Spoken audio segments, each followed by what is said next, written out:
ต้มสมบ่ต้มเป็ดเชิญ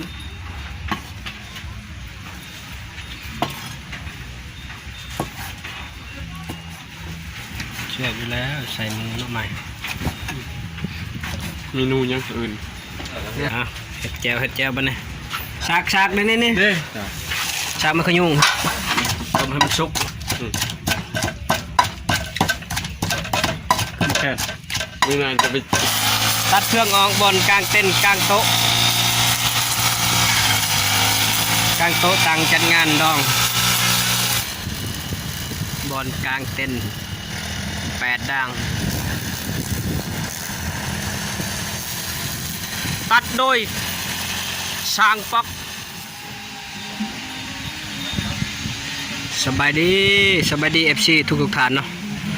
ยินดีตอนรับสู่ช่องอาโปชาแนลคือเก่ากามื้อนี้มาช่วยเวียกเบาไม้เนาะเพราะว่าเพิ่นสิจัดงานแต่งในวันพุธที่จะมาถึงนี่เนาะว่ามื้อนี้เฮามากะเกียมเนาะท่านผู้ชมมาผ่ามะพร้าวมาจัดสถานที่หามโต๊ะตั้งเตียงนี่นะอันนี้มันสถานที่บอนเฮาที่กลางเต้นเนาะก็จะมีทางไฮนาแต่ทางใต้แล้วก็ทางเหนือเฮาสิกลางเต้นเนาะนี่เจ้าบ่าวใหม่สบายดีบอกเห็นยังได้เนี่ยพออาหารเที่ยงบ่มีนักเรียน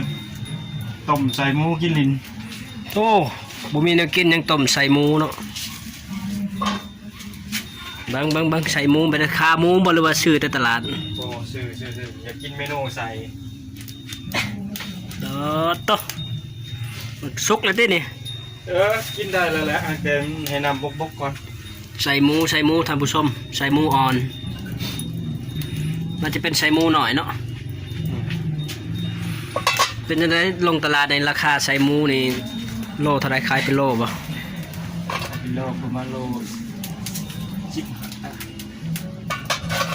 ลเท่าไรห่อบ่30ใส่ดีก็ประมาณใส่หมูก็ประมาณ30หรือว่าประมาณ70 กว่าบาทเนาะเป็นเงินไทยเนาะอันนี้มันเครื่องปรุงเขามากดบังสถานที่กะเกียมงานกับโบใหญ่ไปเลยเนาะเบิ่งตัวจริงมือวันพุธอันนี้เป็นมะเพ็ดครัวเรียบร้อย1 ปุ๊กแป้งนัวเกียมไว้1 ปุ๊กข้าวครัวได้มีบ่ได้เลยขาดข้าวครัวครึ่งปุ๊กปอตมีแต่ฟ้าเหลืองหมด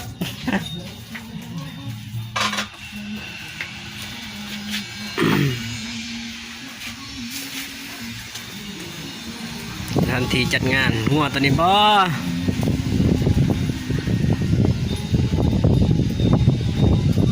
วันนี้มาช่วยเรียกเปิดก่อนวันนี้มาพามะพร้าวเนาะจัดสถานที่บนที่จะกางเต้นแล้วก็ตอนนี้เที่ยงแล้วเชฟเพิ่นกำลังเฮ็ดกิน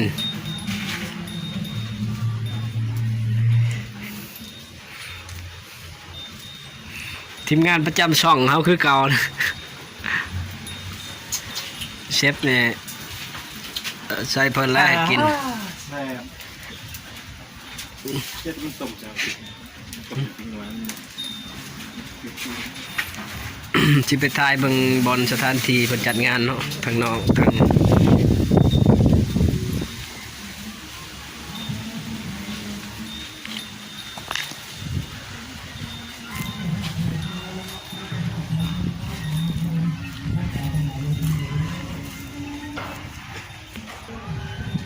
สถานที่กลางเต้นหรือว่าอาจจะมีระวงเนาะเพิ่นจะได้กลางอยู่ตรงหน้านี้เพราะว่าดินของเพิ่นกับบกว้างไปเลยเนาะขอบเขตนี่แหละขอบเขตหัวนะ อันนี้แมนดินญาติพี่น้องเพิ่นเขาจะได้กางเต็นท์อยู่ประมาณ3 หรือ 4ดังแหละถ้าเบิ่งตัวจริงวันพุธวันที่28เนาะ28อันนี้บ่สถานที่เพิ่นสิกางเต็นท์บ่อนขางัวเด้อเฮ้ยทางใดบ่อนขางัว โอ้แล้วเนาะประมาณเลยเที่ยงกันหน่อย หลังห้านขายปีกไก่เซโนน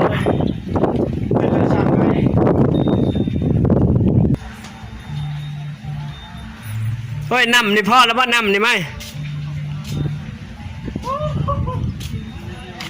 เห็นต้ม ซอยโอ้ เจอคน กินเล็กกินเลยเจาะเลย แคร่ง มันเลยก็ไปให้เก้า หอมห่วย เห็นกลัวอยู่นี่เนาะไม่ได้พูดเลย ๆกินอะไรใช่ คิดว่าอยู่ผู้ใดเห็นกลัวเลย ตับแบบดูดิบป่ะ เคยตัวต้มก็มี ตับแบบดิบ นี่เคยต้มเนี่ยทำไมที่เจ็ดแจว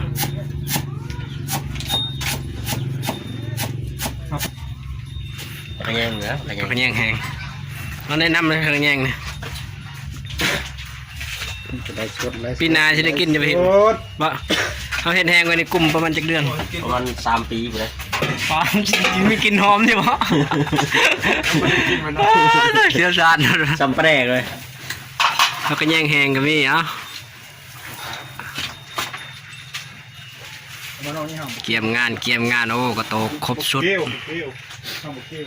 ตอนนี้แนะนำแล้วได้ตอนนี้ได้กระปุกเหลืองนี่ครบหมาแล้วนะ หน้าบ่นะฮะ ถ้วยนี่อยู่เลยเอาไปขึ้นไปเลย ไปซอยอยู่คนบ่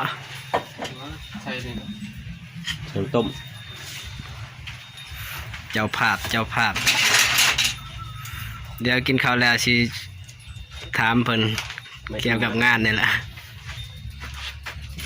หน้าบ่ฮะน่าทานหน้าเลยง่ายเข้าดิ ปลูกเองตินี่มึง ป นาว ลูกเองสวนอยู่หลังบ้านเด้ ชูหลังบ้านนะ เล็กกบมันเนี่ย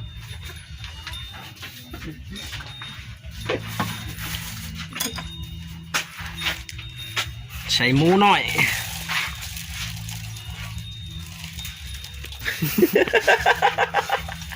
รีวิวให้ห่านครับว่าเนื้อสปอนเซอร์เขาได้เลย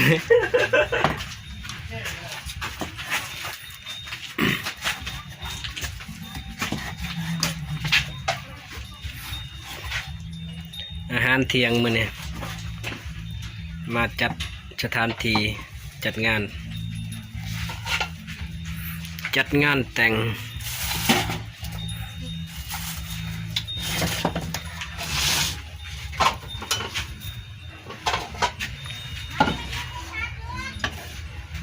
มาเอานี่ไม่เป็นว่าเจ้าโทรหามาล่ะ เฮ้ยฟิล์มดุแท้เนี่ย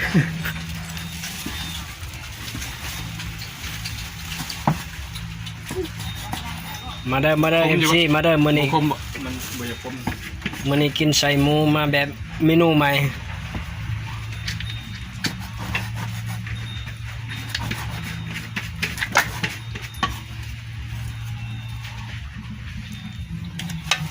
อันนี้น้ำต้มมั้ง จักนัวบ่นัวเจ้าซีเบิ่งคักอยู่บ่ ชิมมึงเลยเขาแล้วโอเค เขาย่านไปชม ชมยังชมนะชมนะต้มชมด้วยต้มเป็ด เจิน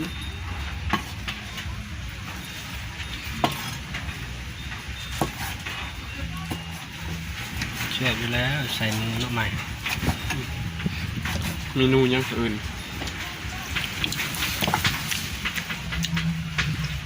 เมนูต้มสดน้ บ่มี ำเมนูหยัง ขอร้อยน้ เมนูทอร้อยน้ำ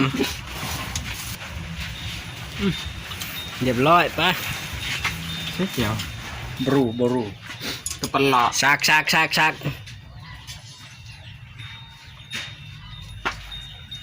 ้นตอนเห็ดแจวเนาะเห็ดแจวมาเผ็ดดิบ ที่มันคิดว่ะ อ่ะ เฮ็ดแจวบัดนี้ซากนี่ เด้อ ซากมันขยุ่ง มันไม่ชมบ่มันไม่จะ เม็ดดิบต้มเอา เป็ดซุปต้มเลยจะไปสิเอาดิ ต้มให้มันสุก แค่ มื้อนั้นจะไปถ่ายบึกเป็ดอยู่กบเด้อวิธีเฮ็ดเป็ดสุกไว้บ่ยาก แจวกินกับบันนา เอาไปต้ม ใส่หมู ยาดีกับเพาะ ยาชูกำลังอะไรนะยาชูกำลัง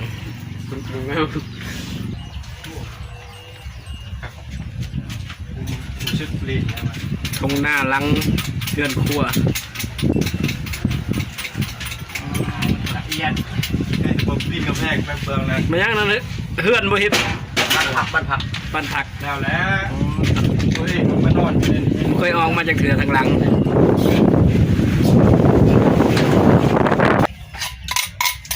สำเร็จไปปักจัดไปบัดนี้ โอ้ โอ้เชฟใหญ่เพุ่นชิม กินน้ำมันทั้งเผ็ดนะว้า โอ้ยังได้อยู่แต่มัน บ่ได้คิวอะ บ่แซ่บอะไรครับ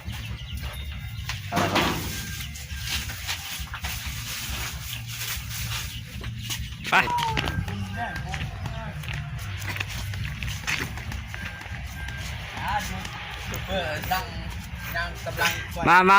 มากินข้าวเที่ยงกินข้าวเที่ยงแล้วลงไหหน้า คู่ไหนคะเนี่ย ตัดสถานที่นั่นเด้อ มันบ่ได้โทรศัพท์ไงโทรยังบ่ได้แค่ไหนขึ้นเป็นอย่างนี้ ก็เรียกว่าไปครัวเป็ด ปัดจะใช้เนาะ ก็บ่ได้ไปนำเขานะโอ้ปิง เขาจะมีหนึ่งเวลาพอกินอยู่วัน แต่โปะลกถ่ายคลิปโปะ แล้วนั่นแหล้วจักมัน นางเรามากัน4-5 คนน้ำก้นกันล่ะตากันต้องเห็นแต่บอกเลย บวงอยู่พี่ มันได้นะผมไปหาเองได้หมดเลย จะได้นัวอยู่บ่ ก็ได้ยังแบบ นัวหรือสม บวกไหม แซ่บท้ายมาพี่สุดยอด กินแล้วมันบ่ได้มันเบื่อด้วยครับนี่ เมื่อแล้วก็ย่าง เอาเลยบวงคือแบนไปคือกระถุกตอนนี้เนาะ บวงออกใหม่ ปกติมันสิ เข้า คือ ทาง ไม่ แม่ เสียนเนาะแม่น มา บาทบ คนอุปกรณ์นะอุปกรณ์สากจัดงานบอดถ่ายรูปต่อไป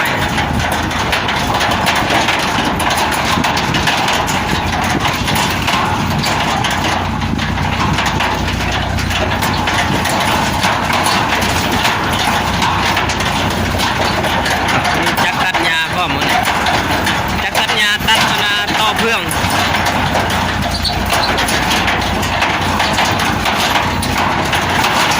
โอ้ย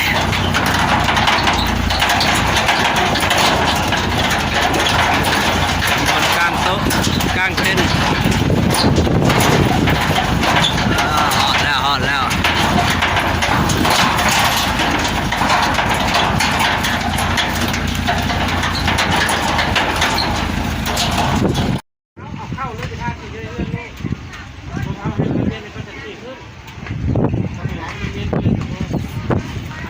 เอาเชียวเข่าเลยเด้เงียงเขาเลย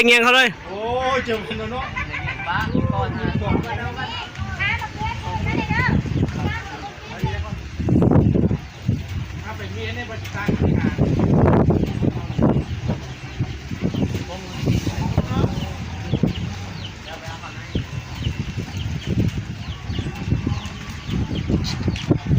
ก็บวิดเลยเนาะ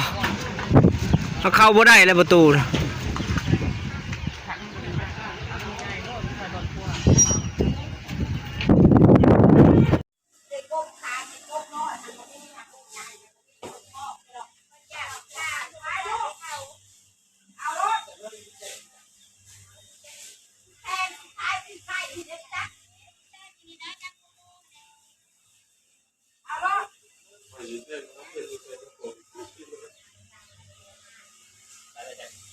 อืม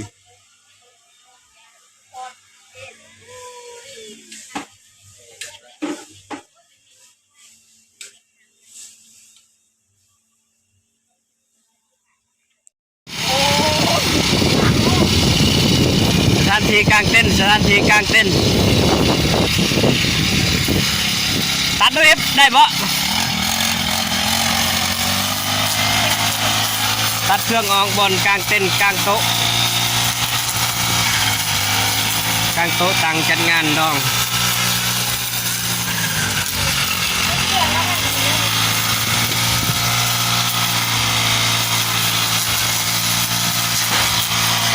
ช่องให้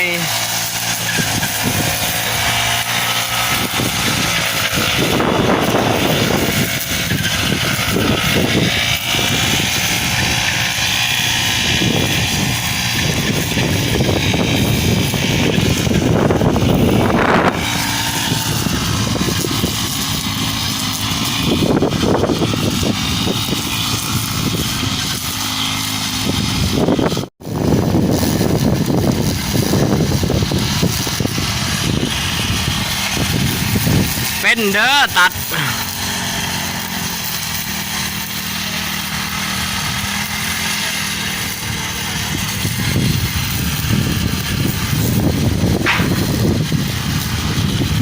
ช่องไฮได้ปะแม่นแล้วนะไฮเดียวบอลกลางเต้น8ดังตัดโดยช่างป๊อก